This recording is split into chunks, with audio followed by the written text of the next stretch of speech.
तो अगला चैप्टर हम लोग पढ़ेंगे सुश्रुत निदान, 9वां अध्याय विदर्धी। तो विदर्धी निदान पढ़ेंगे हम लोग, फिर इसके बाद विदर्धी चिकित्सा पढ़ेंगे।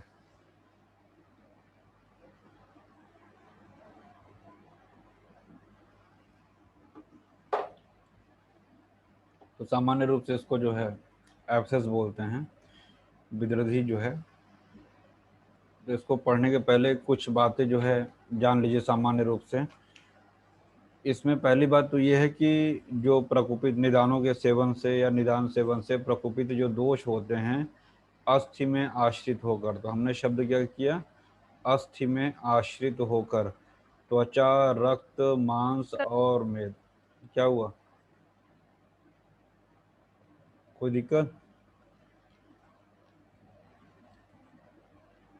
किसी कोई समस्या?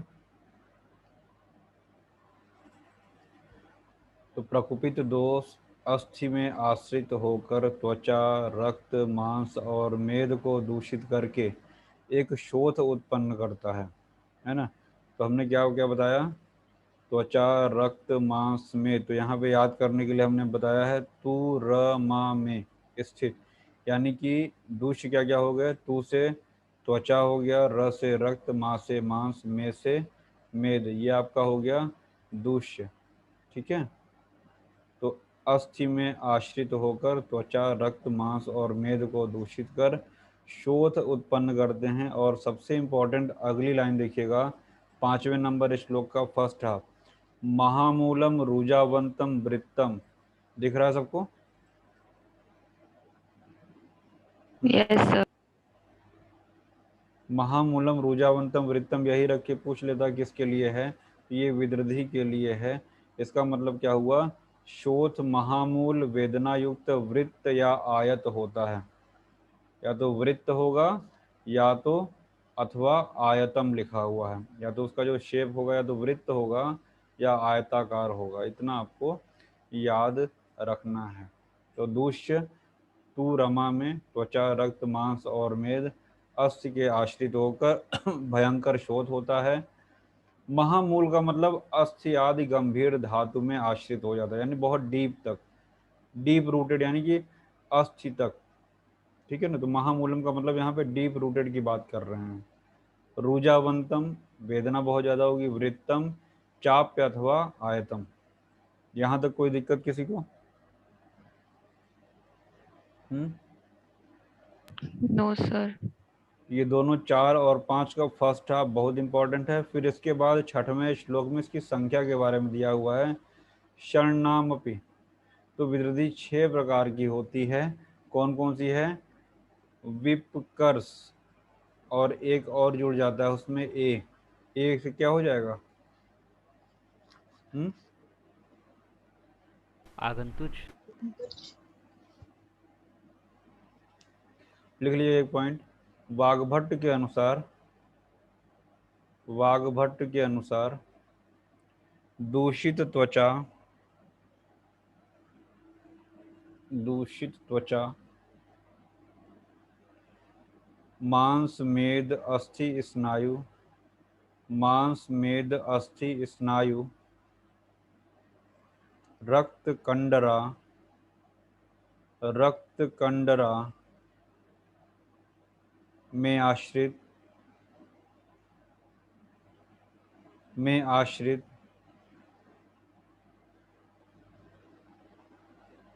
तो दोनों का थोड़ा सा चेंज है, ध्यान रखिएगा। बाकी महामूलम, रुजा, वृत्त, आयत, शोफ, ये वाग्भट में भी रहेगा। तो ये जो सेकंड लाइन का फर्स्ट हाफ है वो दोनों में कॉमन है, उसको ध्यान रखिएगा, ये विधि के लिए है। ठीक है। लिख लीजिएगा, चरक सूत्र 17 प्रमेह पीड़िका प्रकरण में आया है, वहां पे वर्णन। चरक सूत्र 17 प्रमेह पीड़िका प्रकरण, विधि की बात कर रहा हूँ मैं। और अष्टांग हृदय निदान 11,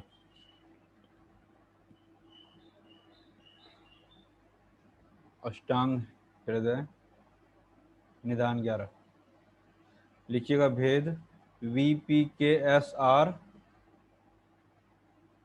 और ए से आगंतुक या छतज बोलेंगे उसको। ठीक है ना। श्लोक में छत आया हुआ है, पृथक दोष है यानी वात पित्त कफ।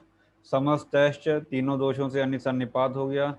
छत से हो गया असृजा यानी कि रक्त से हो गया। तो छतज कहिए चाहे आगंतुष कहिए, तो विपकर्ष और एक आगंतुष या छतज हो गया। तो ये 6 हो गई विरोधी। आगे हम लोग जितनी व्याधियां पढ़ने जा रहे हैं सबकी संख्या में, न्यूमेरिक संख्या में और भेद में कंफ्यूजन होगा, क्योंकि सारे के सारे चैप्टर एक जैसे लगेंगे। समझ रहे हो मेरी बात? इसलिए सबका एक चार्ट बनेगा। ध्यान से सुनिए हम क्या बताने जा रहे हैं। विदृधि का ग्रंथि, अपची, अर्बुद, गलगंड है ना। फिर इसके बाद आपका वृद्धि आएगा, उपदंश आएगा, श्लीपद आएगा। तो इन सबका एक चार्ट बना लीजिएगा, है ना, किसके कितने भेद हैं और सबका एक एक लक्षण अगर होगा तो वहीं चार्ट फॉर्म में इसको तैयार करिए, तो आगे के लिए आपको बहुत आसान हो जाएगा। तो ये हो गया आपका भेद। इसके बाद हम लोग थोड़ा सा आगे बढ़ते हैं, अलग अलग सबके बारे में लिखा होगा उसको हम लोग देखते हैं। यहाँ लिखा हुआ है अष्टांग संग्रह, रक्तज विदृधि पुरुषों में बाह्य और स्त्रियों में आभ्यंतर। इसको नोट कर लीजिएगा। रक्तज विदृधि पुरुषों में बाह्य एवं स्त्रियों में आभ्यंतर। हो गया?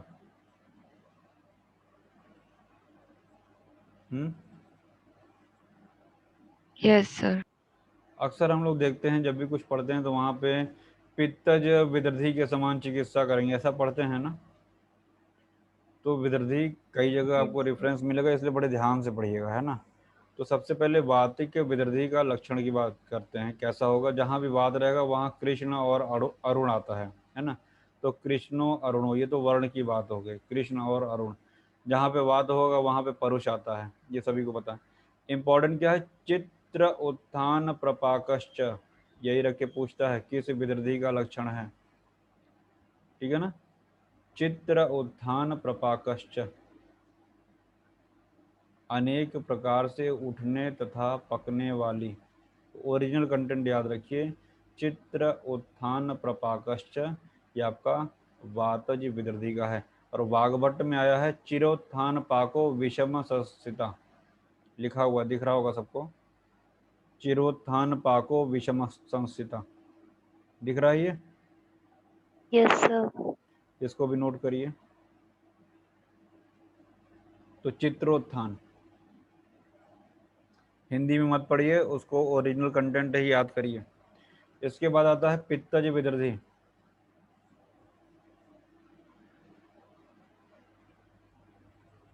एक चीज छूट गया, चरक के अनुसार विदृधि 2 प्रकार की, बाह्य और आभ्यंतर, लिखा हुआ है, अंडरलाइन दिख रहा है वो रेड कलर से, ये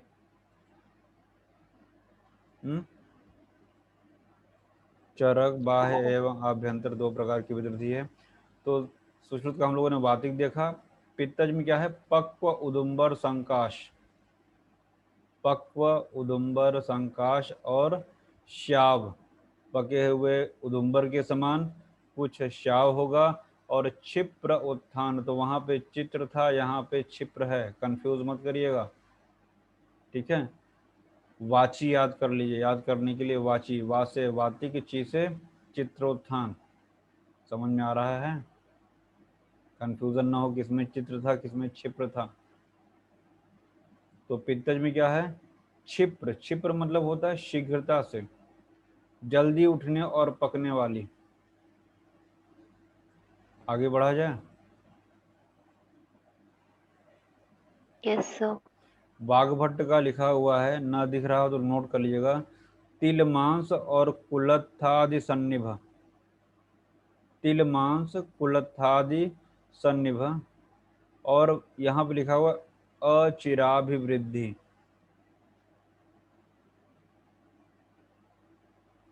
चलिए छोड़िए, आगे बढ़िए, अभी आगे आएगा तो बताएंगे। तो ये हुआ पित्तज विदृधि का, पक्व उदुम्बर और क्षिप्रोत्थान, ये दोनों आपको याद रखना है। कफज में आया है शराव सदृश और चिरोत्थान, तो यूजी में थे तो हमको भी नहीं याद होता था, तो हमने लिखा हुआ शराबी, शराबी यानी शराव सदृश। और चोर मतलब चिरोत्थान। तो कहाँ पे चित्रोत्थान है, कहाँ पे क्षिप्रोत्थान है और कहाँ पे चिरोत्थान है। वैसे भी कफज बहुत आलसी होता है, तो देर से उठने तथा पकने वाली, आलसी टाइप, जो आलसी वो बहुत देर से उठेगा, तो चिर मतलब देर से, क्षिप्र मतलब बहुत तेजी से, चित्र मतलब अनेक प्रकार से, नाना प्रकार से। कंफ्यूजन तो नहीं है इसमें? चित्र, क्षिप्र और चिरोत्थान। No sir. चलिए आगे बढ़ते हैं। सन्निपात, सबके लक्षण तो नाना वर्ण रुजा श्रावो, पूछा जाता है, इंपॉर्टेंट है। और घाटालो विषमो महान, पूरा फर्स्ट हाफ जो लाइन है, नाना वर्ण रुजा श्रावो घाटालो विषमो महान, बहुत इंपॉर्टेंट है, याद कर लीजिए। सन्निपात, और ये असाध्य भी हमने लिखा हुआ है, लेफ्ट साइड में आपको दिख रहा होगा। नाना, घाटालो का मतलब होता है विशाल, घाटालो का मतलब वहीं लिख लीजिए चाहे तो, घाटालो का मतलब विशाल, यहाँ पे घाटाल का मतलब उभरी हुई लिखा हुआ है, तो विदर्धी तो वैसे ही उभरा हुआ रहेगा। विषम मतलब टेढ़ा मेढ़ा, महान मतलब बड़ी है, और उसके बाद विषमम पच्यते चापि विदर्धी, विषम रूप से पकने वाली, मतलब उसकी आकृति भी विषम है, उसका पाक भी विषम है। तो अनेक प्रकार के नाना वर्ण रुजा और स्राव वाली, घाटालो विषमो महान। आगे बढ़ा जाए। याद करने के लिए हमने बनाया था सन्निपात विदर्धी जो है घाटे में है, तो घाटालो विषमो महान कभी रख के पूछ दिया तो सन्निपात में है, तो कंफ्यूजन नहीं होगा। वहां पे तीनों हम लोग, चित्र, क्षिप्र और एक और क्या था? चिरोत्थान। चिरोत्थान। चित्रो, चित्रो, और एक पक उदुम्बर संकाश हमने बताया। तो ये सब चीज़ें इंपॉर्टेंट है, उसको ध्यान रखिएगा। इसके बाद छतज या आगंतुज, ध्यान दीजिएगा, वहाँ पे जब भेद बता रहे हैं तो वहाँ पे छतज नाम दिया हुआ है, लेकिन जब वर्णन कर रहे हैं तो क्या है? आगंतुज नाम दिया हुआ है। दिख रहा है सबको? Yes sir. और एक शब्द दिया हुआ है लास्ट में, 13 नंबर श्लोक के सबसे लास्ट में, पित्त विदर्धी लक्षण, मतलब इसके लक्षण कैसे होते हैं। इतना ढेर सारी कहानी तो दिए हुए हैं, और बाकी का कह दिया कि पित्तज विदर्धी के लक्षणों वाली आगंतुज, यानी कि आगंतुज विदर्धी के लक्षण कैसे होते हैं? पित्त वाले। ठीक है, पहले यस। दिया है चोट वगैरह कैसे आघात हो जाएगा पत्थर वगैरह से, है ना, तो वो वहाँ पे लिख दिया। और फिर इसके लक्षण आगंतुज, वहाँ पे हमने सिमिलर टू पित्त लिखा हुआ है, यानी पित्तज विदर्धी के समान लक्षण होंगे। रक्त में क्या है? कृष्ण स्फोटावृत, और श्याव शब्द आया हुआ है। अभी श्याव एक जगह और आया था, कहाँ पे? पित्त में। पित्त में। तो पित्त, आगंतुज और रक्त तीनों के लक्षण एक जैसे हैं, बस इतना आपको याद रखना है। देखिए यहाँ भी हमने सिमिलर टू पित्त लिखा हुआ है, दिख रहा होगा सबको? दिख रहा है? Yes sir.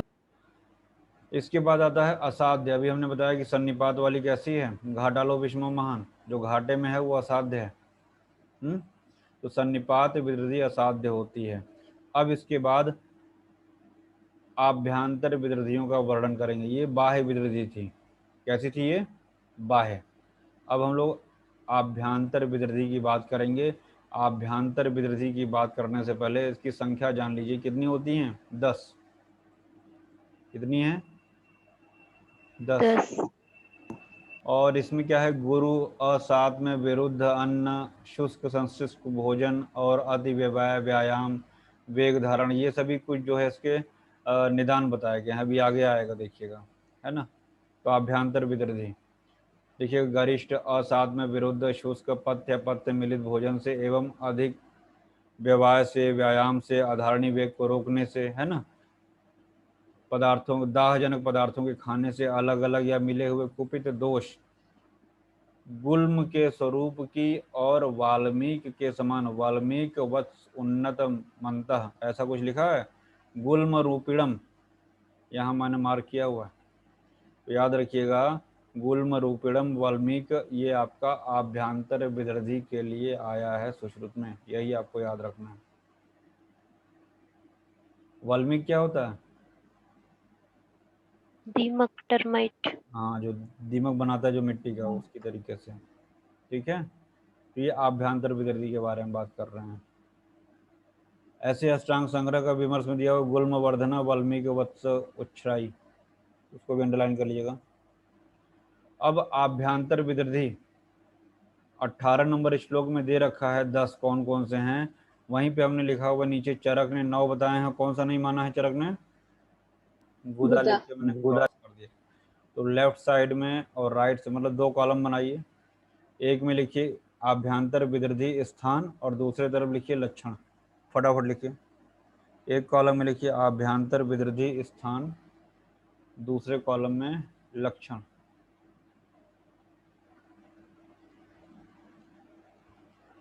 हो गया?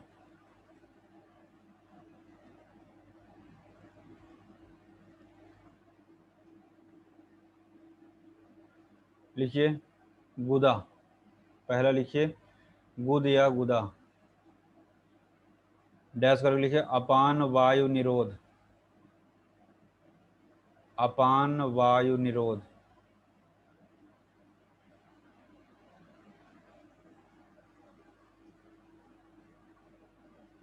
फिर इसके बाद दूसरा लिखिए बस्ती, बस्ती। कृच्छ अल्प मूत्रता, कृच्छ अल्प मूत्रता। लिखा सब है, अपनी हैंड राइटिंग में लिखो फटाफट। अगला लिखिएगा नाभि, नाभि। हिक्का आटोप। ध्यान से सुनिए, एक तीसरा कॉलम बना लीजिए, चरक डाल लीजिए उसमें। आवाज आ रही मेरी? Yes sir. तीसरा कॉलम बनाइए चरक का, तो गुदा वाले में क्रॉस कर दीजिएगा, यानी गुदा को चरक ने नहीं माना है। ठीक है? नहीं समझ में आया? आ गया सर।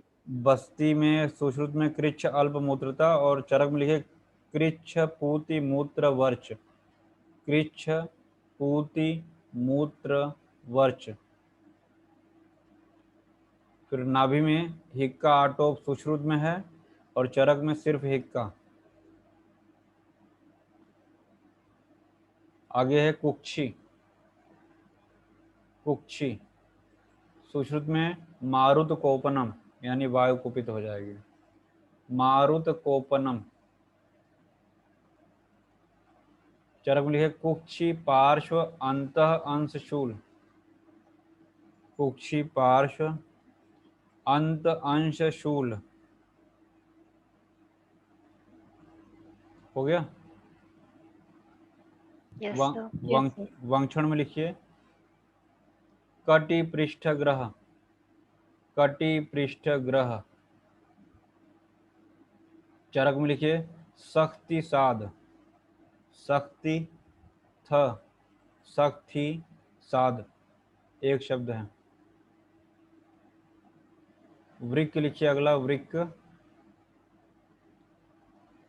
सुश्रुत में लिखिए पार्श्व संकोच, पार्श्व संकोच। हो गया? Yes sir. चरक में लिखिए पृष्ठ कटिग्रह, पृष्ठ कटिग्रह, यानी कि चरक और सुश्रुत का वंक्षण और वृक्क उल्टा हो गया।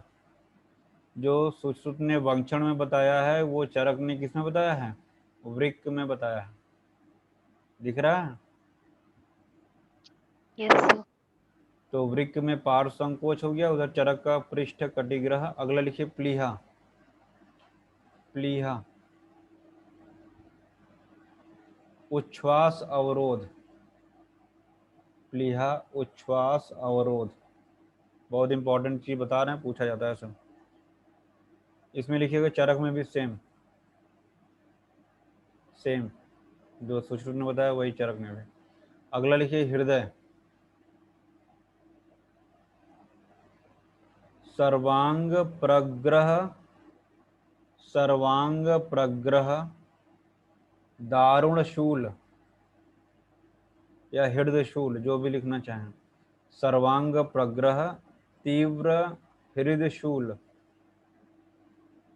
हो गया? Yes sir. ये हृदय शूल च दारुण ये चरक में आया है। सर्वांग प्रग्रह तीव्रो ये सुश्रुत का है और हृदय शूल च दारुण ये चरक का है। अगला लिखिए यकृत श्वास तृष्णा, श्वास तृष्णा हो गया।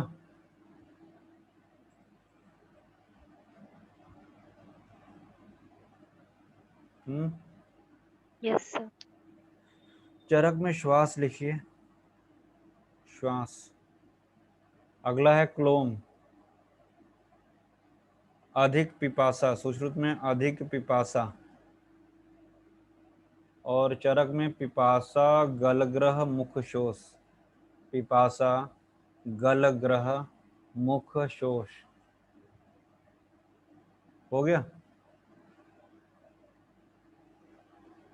Yes, sir. इसमें जो इम्पोर्टेंट है, एक तो क्लोम वाला इम्पोर्टेंट है, नाभि वाला एक इम्पोर्टेंट था, हिक्का आटोप और चरक का हिक्का। तो नाभि हो गया आपका, क्लोम इम्पोर्टेंट है, वृक्क और गुदा भी याद रखिएगा, पढ़ना तो सभी है, इतने इम्पोर्टेंट है, ठीक है।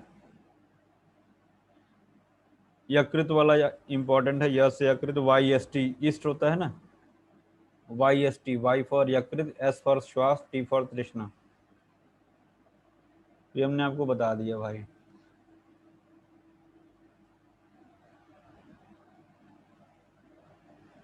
एक पॉइंट लिखिएगा, नाभि से ऊपर की विदृधि, नाभि से ऊपर की विदृधि ऊर्ध्व मार्ग से स्रावित होती है, ऊर्ध्व मार्ग से स्रावित होती है।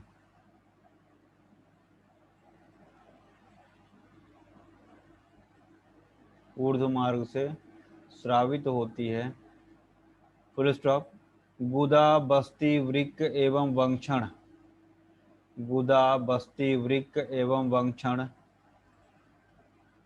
विदृधि अधोमार्ग से स्रावित होती है, अधोमार्ग से स्रावित होती है। हाँ, वो जो बता रहे थे ना हृदय वाला, वो पूरा का पूरा सुश्रुत का ही है जो वहाँ लिखा है, सर्वांग प्रग्रह तीव्रो हृदय शूलश्च दारुण, दिख रहा है हृदय में, Yes, Yes, sir. sir. ये पूरा सुश्रुत का ही है। चरक का मैंने नीचे लिख रखा है, हृदय घट्टन, तमक श्वास, प्रमोह श्वास कास, इतना पूरा दिख रहा होगा सबको।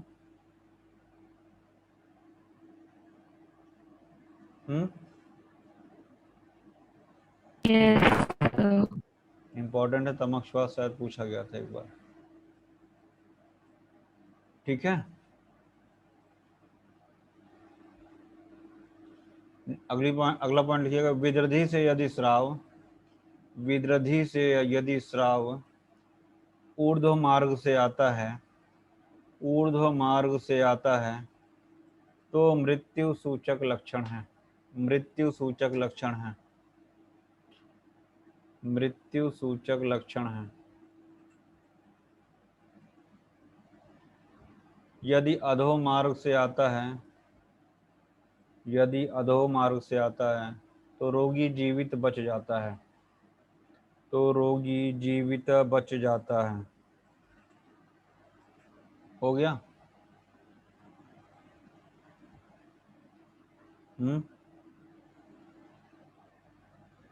Yes, sir. नेक्स्ट पॉइंट लिखिएगा, आभ्यंतर रक्तज विदृधि, आभ्यंतर रक्तज विदृधि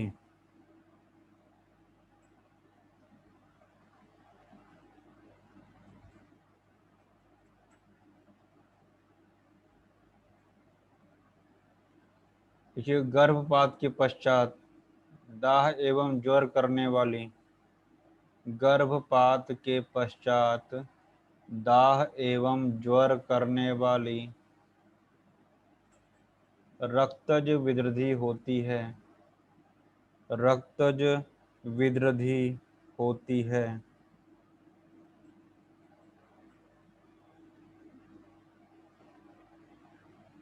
फुल स्टॉप। प्रसव पश्चात, प्रसव पश्चात रक्त के रुकने से, रक्त के रुकने से मक्कल, मक्कल रक्तज विदृधि होती है। मक्कल रक्तज विदृधि होती है।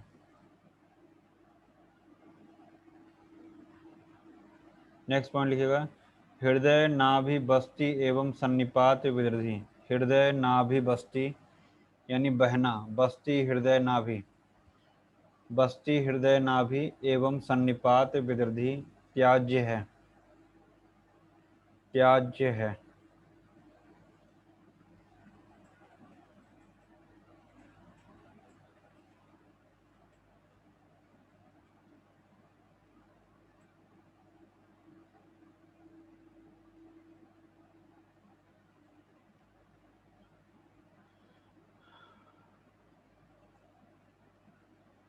ये विमर्श में देखिएगा इसको, क्लोमम च यत् कृच्च क्लोम कालखंडा यकृता दधस्तात स्थितम दक्षिण पार्श्व तिलकम इति प्रसिद्धम। डल्हन का है। रचना शारीर में आपको पढ़ाया होगा क्लोम क्या होता है, ऐसा कुछ पढ़ाया गया है, नोट कराया गया है? नहीं बोलोगे?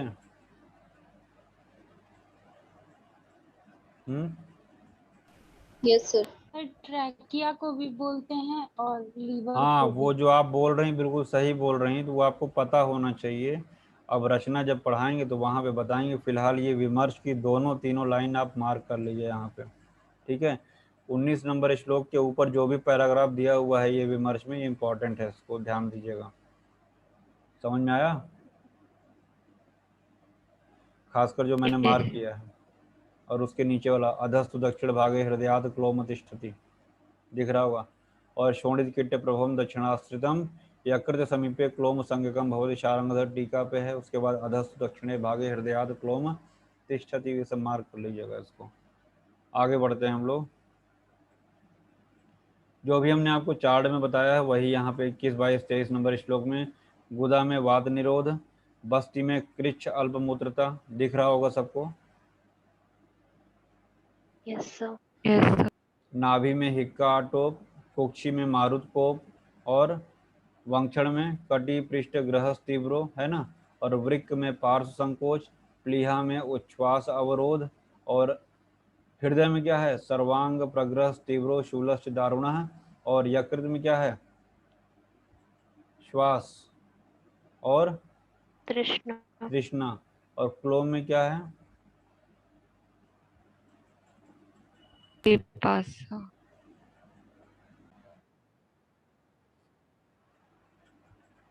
तो मैंने जो चार्ट में बनवा दिया वही चीज़ यहाँ पे लिखा हुआ है, देख लीजिएगा वहाँ से, चाहे यहाँ से, जैसे भी आपको सही लगे। तो क्लोम के बारे में अभी हमने बता दिया, डल्लर ने जो बताया है वो आप ध्यान रखिएगा। तो 21, 22, 23 हमने आपको इजी वे में चार्ट बना दिया है। और वही चीज़ जो है चरक का हमने आपको कंपैरेटिव बता दिया है, तो अलग से पढ़ने का जरूरत नहीं है।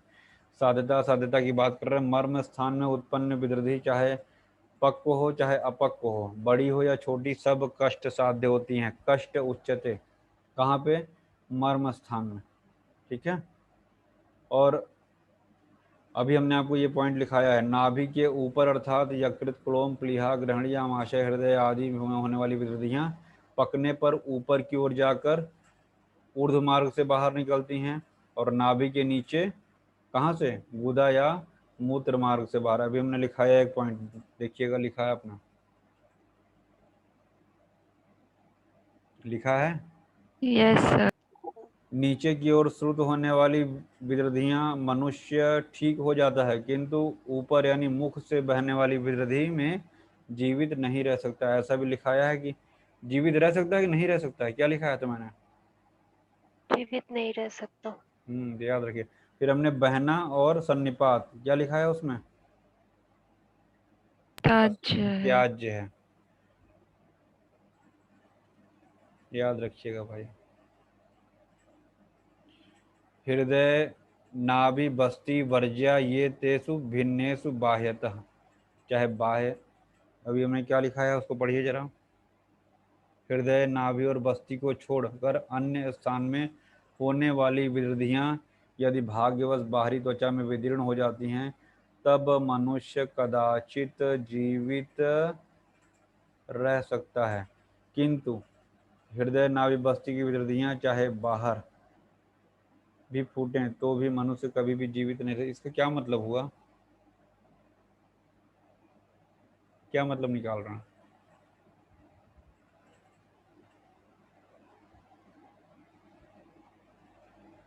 कोई एक्सप्लेन करेगा? हृदय नाभि और बस्ती, मर्म त्रिमर्म है ये। नहीं नहीं वो तो ठीक है, ये तीनों असाध्य हैं, बस खाली इतना ध्यान रखिएगा। और इसके पहले हम लोग सन्निपात वाला पहले ही असाध्य बोल चुके हैं, तो ये चार जो है असाध्य हो जाएगी, ठीक है। बस्ती, हृदय, नाभि असाध्य है।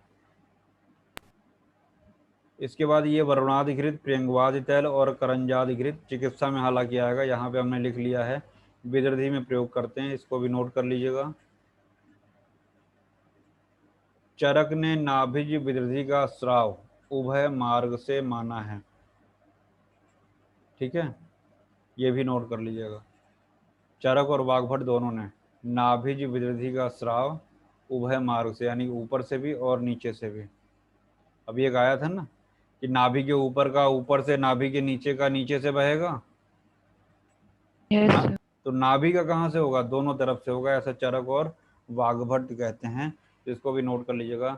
और इसके बाद हमने आपको बताया है रक्तज विदृधि के बारे में भी, अपप्रजात अर्थात गर्भस्राव और गर्भपात होने पर, प्रजात अर्थात योग्य समय पर प्रसव होने पर जो स्त्रियां अहितकर आहार विहार करती हैं, उससे उनके दाह ज्वर को करने वाली भयंकर रक्त विदृधि उत्पन्न होती है, ठीक है।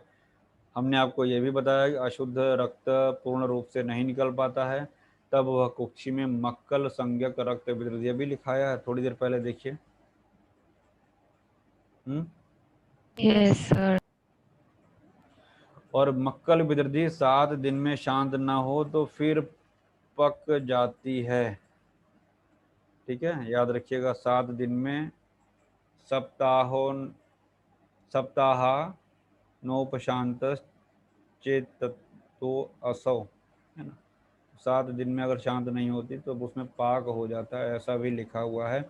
मक्कल संज्ञक रक्त विदृधि, कुल मिला के गर्भाशय में रक्त रह जाता है, तो उसकी वजह से, दूषित रक्त की वजह से रक्त विदृधि बन रहा है, ये एब्सेस टाइप का बन रहा है गर्भाशय में, तो उसको मक्कल संज्ञक रक्त विदृधि कह रहे हैं। हाँ, एक सेकंड लिख लीजिएगा,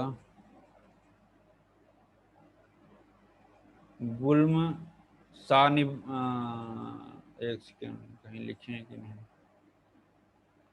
गुल्म और विदृधि में अंतर पूछा जाता है।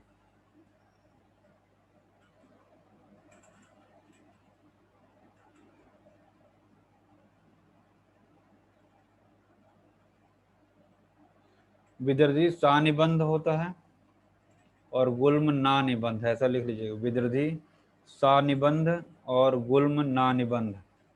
तो याद करने के लिए हमने लिखा था गुल्म नानी को, नानी मतलब ना निबंध, ना निबंध का मतलब मांस रक्त आदि दूषियों का मूल या बंधन नहीं होता है गुल्म में, जैसे लिखा है ऐसे याद कर लीजिए, न निबंधो अस्ति गुल्मानाम, यानी गुल्म ना निबंधन। समझ रहे हो हमारी बात? गुल्म और विदृधि में यहाँ पे डिफरेंस बताया जा रहा है, बस खाली इतना आपको याद रखना है कि गुल्म ना निबंधन है और विदृधि सनिबंधन है, बस और कुछ नहीं पढ़ना है आपको। एक एक शब्द याद करना है कि कौन सा सनिबंधन है और कौन सा न निबंधन है। क्लियर? Yes sir. गुल्म की परिभाषा हम लोग बचपन में पढ़े हैं, चरक निदान में, याद आ रहा है कुछ ऐसा? हिरिन्नाभ्यो अंतरे ग्रंथि संचारो यदि वाचल, दिख रहा है विमर्श की पहली लाइन? Yes sir. तो याद रखिएगा ये गुल्म के लिए है, इसको भी याद रखिएगा, मार्क कर लीजिएगा। ये कुछ चिकित्सा का यहाँ पे मैंने लिख लिया है। पक्को विदृधि की चिकित्सा, प्रातः काल तिलवक घृत या त्रिवितादि गण सिद्ध क्वाथ का प्रयोग, नोट कर लीजिएगा, अलग चिकित्सा में आएगा ये। असाध्य विदृधि का लक्षण, वही चीज रिपीट हो रहा है, तो यहाँ पे सन्निपात आ गया। दिख रहा है सबको 35 नंबर श्लोक? Yes. Yes, sir. तो बहना और सन्निपात ये आपका असाध्य विधि हो गया। फिर इसके बाद अथ मज्जा परिपाको, ध्यान से सुनिएगा, ये अस्थि विदृधि की बात कर रहे हैं, ध्यान से सुनिएगा। अस्थि विदृधि भेद में कहीं नहीं आया है। आया है क्या अस्थि विदृधि कहीं? No, sir. लेकिन लक्षण बताया है, अस्थि विदृधि का लक्षण बताया है। तो ध्यान रखिएगा। पहली बात तो जितना हमने मार किया है उतना आपको याद रखना है। मज्जा परिपाक, ठीक है ना, ज्वलन, शीरते दह मानवत। फिर इसके बाद है क्या है, आगे देखिएगा, मेद प्रभम स्निग्धम शुक्लम शीत मधु, और सर्वदोष रुजा वहम।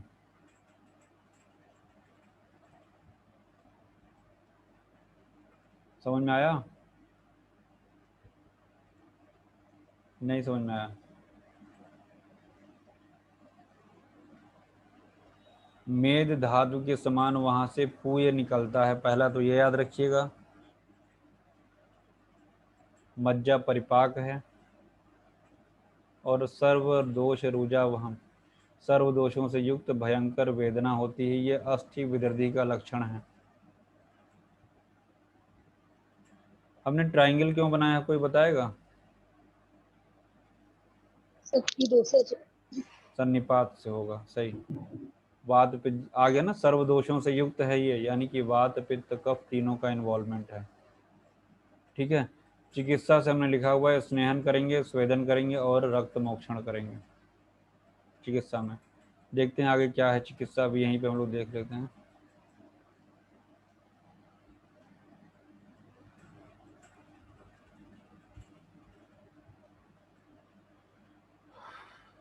ये आपके सामने जो दिख रहा है स्क्रीन पे, ये चरक के अनुसार विदृधि का स्राव दिया हुआ है। वातज विदृधि में और पित्तज और कफज विदृधि में स्राव कैसा होता है, दिख रहा है सबको? Yes, sir. नोट कर लीजिएगा अपनी कॉपी में, दिख रहा है तो। फिर पश्चिमान विदृधि कई बार पूछा गया है, वृश्चिक दंशवत। कल एक वृश्चिक दंश का एक कौन सा क्वेश्चन पूछे थे बादरक वाला, क्या था वो? आखूर. आँखों विष वाला सर। तो ये वृश्चिक दंशवत है, याद रखिएगा। पश्चिमान विरोधी, और कई जगह हमने आपको बताया है वृश्चिक दंश के समान, तो याद रखिएगा कहाँ कहाँ पे है। और आपका जब चरक में सूत्र पढ़ेंगे तो वहां पे बताएंगे ये सब चीजें। नाभि के ऊपर विदृधि ऊर्ध्व मार्ग से स्राव, गुदा बस्ति वंक्षण वृक्क अधो मार्ग से स्राव, और नाभि वाला कहाँ से होगा? उभय से स्राव। दिख रहा है? जो Yes, हमने sir. पढ़ा Yes. है वही खुरापात यहाँ पे सब बना डाले हैं, है ना, कुछ अलग से नहीं है, सब आपको हमने बता रखा है, कुछ नया नहीं है यहाँ पे। अपने से रीड करिएगा। विदृधि की चिकित्सा, एक चीज छूट गया देखो।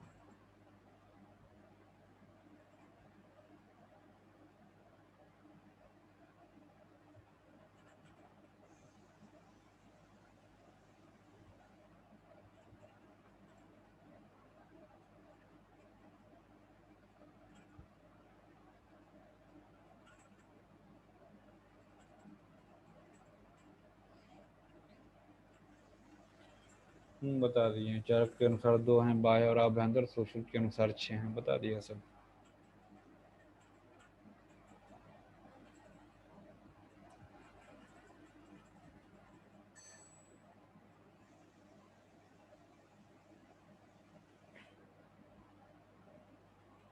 यहाँ पे लिखा हुआ है सन्निपातज एवं मज्जागत विदृधि असाध्य, दिख रहा होगा सबको? Yes, sir. और विदृधि की चिकित्सा मैंने लिखा है बीवी की विदाई। विदाई मतलब विदृधि, बी मतलब भेदन, और वी फॉर विश्रामण। तो भेदन और विश्रामण चिकित्सा यहाँ बताई गई है विदृधि के लिए। आगे देखते हैं क्या है। हम लोगों ने विरऊ पाशो रोवे ऐसा कुछ पढ़ा था। Yes, sir. Yes, sir. शोच के साध उपक्रम, है ना। तो अभी हम लोग जब षष्ठी उपक्रम पढ़ेंगे तो वहां पे और लंबा पढ़ेंगे 60 प्रकार के। फिलहाल देखिएगा, आम विदर्धी में व्रण शोथ की भांति चिकित्सा करेंगे। जिन 6 प्रकार की विदर्धियों का वर्णन किया जा चुका है निदान स्थान में, उनमें सन्निपात कैसी होती है? असाध्य होती है। शेष विदर्धी में अपक्वावस्था में ही शोथ चिकित्सा की भांति अपतर्पण से विरेचन तक कहे 11 उपक्रम शीघ्र करना चाहिए। अभी शायद हमने शोथ नहीं पढ़ाया है आपको, कि पढ़ाया है? No sir. तो फिलहाल याद रखिएगा, आदि के 11 उपक्रम जो हैं अपतर्पण से विरेचन तक वहां पे करेंगे। कब? जब विदर्धी अपक्वावस्था में है, यानी कि आम अवस्था में है, तो व्रण शोथ की भांति चिकित्सा करेंगे। That's all. ठीक है, अपक्वावस्था में। वात विदर्धी में दिया हुआ निरंतर स्वेदन रक्त मोक्षण, जितना बोल रहे हैं उतना अंडरलाइन करिएगा। आगे थोड़ा सा बढ़ते हैं। पैतृक विदर्धी में देखिएगा, स्वेदन नहीं कर रहे हैं, ऐसा मैंने लिखा हुआ, पैतृक विदर्धी में स्वेदन नहीं करना है। ठीक है, और रक्त मोक्षण की बात कर रहे हैं। देखिए, दिख रहा है, वैद्य को रक्त निकालना चाहिए।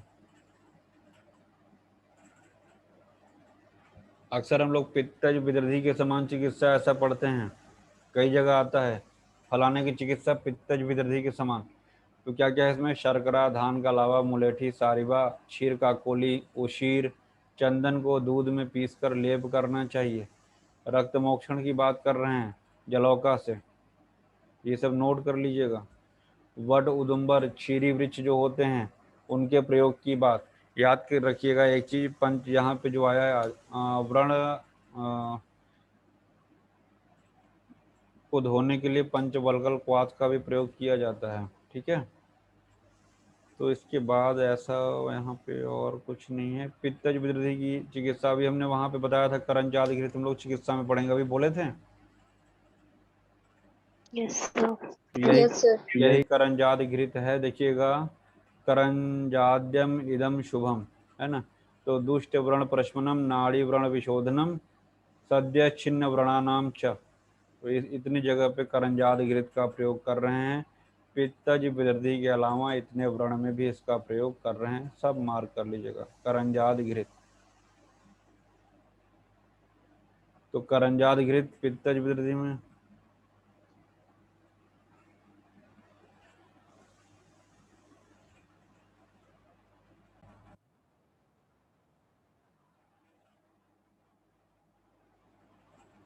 यहाँ हमने लिखा है रक्त मोक्षण वात पित्त और कफज विदर्धी में आया है। ठीक है, यहाँ पे कहाँ पे जलौका से आया है, कहाँ पे अलाबू से आया है, वो सब देख लीजिएगा। वैसे भी कफज में अलाबू से करते हैं, दिख रहा होगा सबको, मार्क किया हुआ।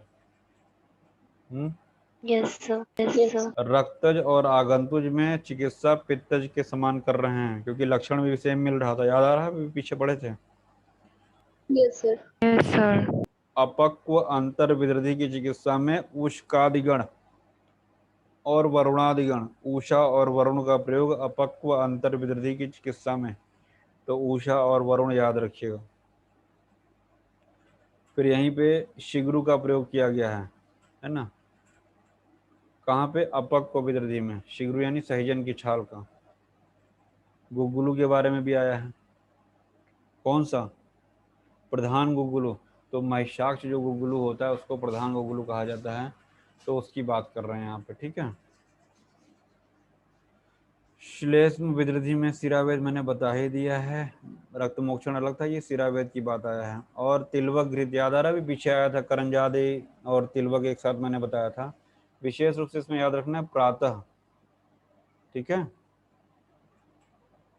बोलो। यस। सो रहे हैं। करंजाद जो है पित्तज विदर्धी में, और तिलवक घृत पक्व विदर्धी में। वही तिलवक घृत नीचे आया है, ये तिलवक घृत पक्व विदर्धी में, जिसमें त्रिवृतादिगण क्वाथ सिद्ध किया गया है। ठीक है, और प्रतिदिन प्रातःकाल सेवन करना है तिलवक घृत का, ये भी याद रखिएगा, नोट करिएगा, एक बार में नहीं आ जाएगा। मज्जागत विदर्धी असाध्य है, ऐसा बता रखे हैं। रक्त मोक्षण यहाँ करना चाहिए। असाध्य नहीं है, प्रत्याख्य है। श्लोक में देखिए 39 में प्रत्याख्य आया होगा, दिख रहा है मज्जागत। Yes sir. Yes sir. तो इस तरीके से चैप्टर समाप्त होता है कुछ नहीं। अगर पॉइंट वाइज लिखेंगे विदर्धी की चिकित्सा तो मुझे लगता है 5 से 6 पॉइंट से ज़्यादा नहीं है उसमें, ठीक है। और ये 4-5 चैप्टर धड़ाधड़ खत्म होंगे, परेशान मत होइए। एक दिन में एक चैप्टर निदान और चिकित्सा दोनों खत्म होगा। रिवाइज करते रहिए, टेस्ट कभी भी ले लेंगे।